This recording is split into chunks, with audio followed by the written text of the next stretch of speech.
وتعالى قلبي هذا لا أخوجيو قلبي هذا لا أخوجيو لا إله إلا أنت سبحانك إلا كنت اللهم صل على محمد عربي الكاس كوجو واسكود عني هذا نواسع فيني ولا شيء فرحينا ما أنت قبري كذا كقيب قاطي فرحية عبد الرحيم والله عصي حاسكي ضيحدل نورشة reer muqdisho way isku soo baxeen dad aan reer muqdisho ahayn ayaa dibadaha ka yimid xitaa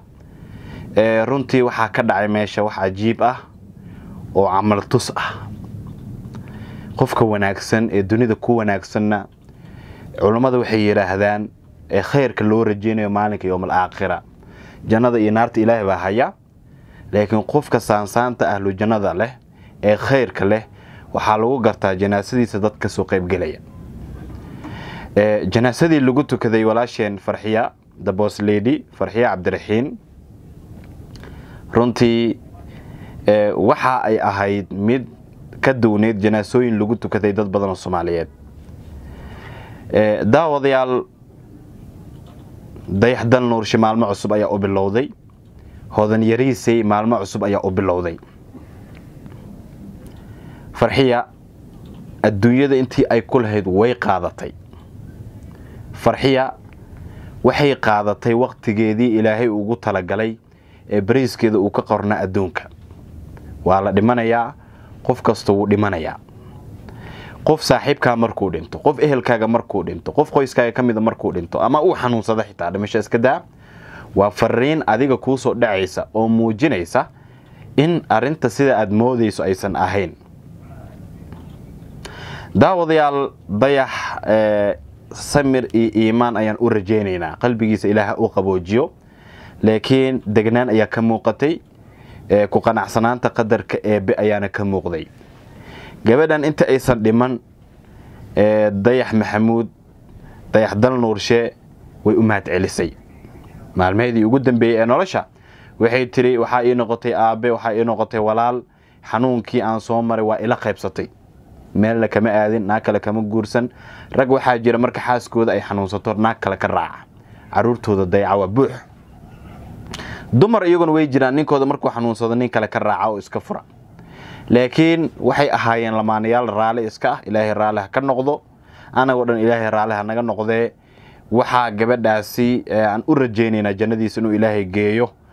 sakaraadka way mooday ilaahay subxaanahu wa ta'ala su'aalaha qabriga inuu u fududeeyo فرحية عاوة waxay u hooyatay gurigeeda rasmiga ah waa habeen hadee waxay noqon doontaa jimca ay soo galayso waa habeen barakaysan waa habeen muslimiinta u ah ciid oo jimcihii wuxuu ugu beegan yahay todobaadka maalinka ciida ah ilaahay subxaanahu wa ta'ala aan u barino marka aan tukano ilaahay subxaanahu wa ta'ala aan u weydiino in ilaahay subxaanahu wa ta'ala jannadiisa uu geeyo qofkii quraan uu akhrin kara qofkii u duceyn kara waa wax aad u fiican oo adiga sadaqa ku ah oo ilaahay subxaanahu wa ta'ala ku gaarsiinayo runtii qalqi ayaa meesha ka soo qayb galay waxyaabaha cajiib kale ee dhacay waxa kamid ah muuqaalkii aan ku bilaabay sheekhi gabadhan ku tujinay dadka janaasada ilmadii ayaa soo dhaaftay dayax wuu aamusan yahay ogow wuu samirsan yahay sheekhi ayaa yiri hodan yariisa ilaahay qalbigeeda u qaboojiyay markuu maray wallahi ilinta soo dhaaftay qof kasta oo dareen aabanimo uu ku jiro dareen hooyanimo uu ku jiro dareen islaamnimo iyo dareen soomaalinimo uu ku jiro ereygaas marka uu maqlay wuu qiirooday xitaa duusan ooyin ilaahay subxaanahu wa ta'ala hodan ha u naxariisto hodan hooyadeed ha u naxariisto farxiya hodan yariisay way yartahay ilaahay subxaanahu wa ta'ala sanadaha ay hadda koreysana ilaahay subxaanahu wa ta'ala sanada barwaaqo ha uga dhigo sanada horumar ha uga dhigo sanado ay dabcan hooyadeed u ciishoonin ilaahay ha uga dhigo dayax dal nuur shimaal cusub ayaa u bilowday waa fanaan waa nin dhalinyaro ah waa nin masaakiin ah waa nin dadka aan dulmin waa nin looga bartay samafalka isaguna waxaan rajeynaynaa in qalbigiisa ilaahay uu qaboojiyo wuu dareemi karaa qof kasta oo xaas leh qof kasta oo reer leh dabcan wuu dareemi karaa culayska noocan oo kala ah daawadayaal waxaan eegaynaa hadaladii la jeediyay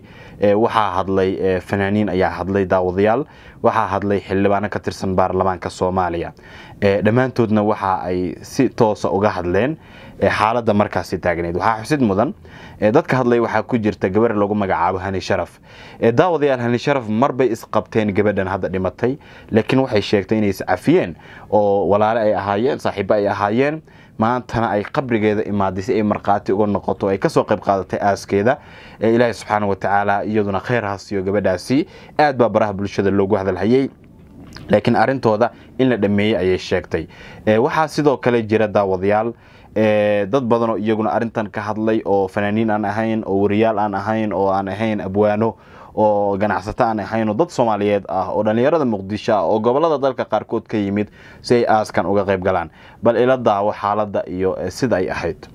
تعالى قلبي هذا لا أخوجيو قلبي هذا لا أخوجيو لا إله إلا أنت سبحانك إني كنت اللهم صل على محمد عربي الكاس كوجو واسكود عني هذا نواسس عفني ولا شيء فرحينا ما أنت قبري جذا كقيب قاطي على أنا أقول حريصته مرنا وساحبته مرنا ولا شيء مدبضنا ساحب واحد شيدان أنا أكل ورمه والله درين كيغا لما سو كوبي كرو فرحي كيريدنا وين تابتay الله una xariisto su'aal qabrigana Allah u fuudeeyo marna walaashay marna saaxiibtay ahayd waxaan la yaa Allah ya raxma guriga rasmigana waa la keenay ninkii maanta nool biri ma noolo marka farxi keerideed waa taabatay aad bay taabatay farxi waxa jirta in xoogay aad isku yarnacsaneen social media laga arkay bal ka waran فرحي واسعفن انت انا ولد واسعفن فرحيو واسعفن فرحيو وحنا اسكمو قبن عربي الكا اسكو غدو واسكو دعني هادنا واسعفني ولا شيء فرحينا مانتا قبريغيدان ka qayb qaatay alaana u naxariisto amiin ma jira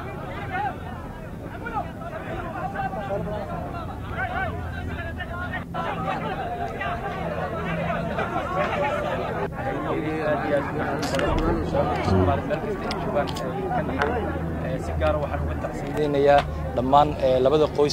qoyska dayax iyo qoyska farxiyo waxaan leeyahay samir iimaan ilaahay idinka siiyo inna lillahi wa inna ilayhi raaji'un saaxiibkay aan adduunka ugu jeclahay dayax waxaan leeyahay ilaahay qalbiga insha Allah ilaahay qalbiga ha ku dhaayo oo insha Allah ilaahay walaasheen farxiyo jannatul firdaws ilaahay hageeyo aan leenahay farxiyo qof wanaagsan bay ahayd farxiyo waxay ahayd gabar ama marwo ama hooyo jecel dadka inay isku keento runtii inta farxiyo ka aqaano waxay mar walba ahayd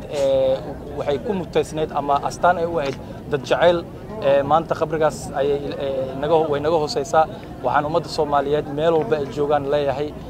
farxiyo loo soo duceeyo in ilaahay qabriga u waasiyo walaalkeen dayaxna saygeeda ilaahay qalbiga u dhaayo intan oo qalqi ah kumanaan kun oo qofood ayaa maanta ku sugan goobta qabrigeeda oo ah degmada Kaxda waxaan kula soo tukanay salaada janaasada ee isbitaal Madiina halkan ayaana mar kale hadana janaasadii labaad lagu tukaday waxay taas ku tusinaysaa kumanaanka kun ee farxiyo janaasada ku tukatay aaska ka soo qayb gashayba in farxiyo ay dadka Soomaaliyeed oo dhan ay jeclaayeen ayna ahayd qof wanaagsan farxiyo waxa leeyahay walaashay ilaahay jannatul firdaws ka waraabiyo ilaahay ku naxariisto kitaabkaaga midigta ilaahay ka siiyo qabriga ilaahay waasiyo saygeedana dayax si gaar waxa uu leeyahay saaxib insha Allah dhamaanteen ayaa ku garab joogna samir iimaan ilaahay ka siiyo la ilaha illa